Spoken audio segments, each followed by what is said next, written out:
I think there's a really nice metaphor also to pull here from like Mm, the people who really understand Bitcoin of when you're in fiat and Bitcoin isn't in your awareness, it's very difficult to get a perspective of what the fiat is, right? yes. Because you're like the fish in the ocean.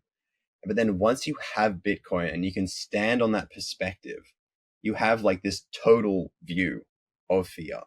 And then Mm. everything begins to click. But it's like you need the Bitcoin to understand money. As I think through that, it becomes a starker and starker picture the further along the process you get. So like the first time you buy Bitcoin, it's with $10 and you don't even remember you had it 4 years later or something. And then suddenly it's like, oh, well, actually I earn in it and 95% of my savings are in it. I pay for everything in my life with it. And I'm getting richer every day in purchasing power terms. I feel freer and better than I've ever felt my whole life. And you look back at what your life used to feel like, you're like, oh my God, that was intense in terms of like what it made you feel like. And it increases over time. I always love that. Jackson, who I previously had on my old podcast, wrote a great article called "The Allegory of Plato's Cave," but talks about it from a kind of fiat perspective. It's basically the story of people living in a cave and they're in chains, and one of them gets to the edge and basically wants to escape and goes outside. It's all like nice and sunshiny with beautiful pastures, and it's like, oh, I don't like it out here, and goes back inside and like straps the chains back on. It's basically the same thing, right?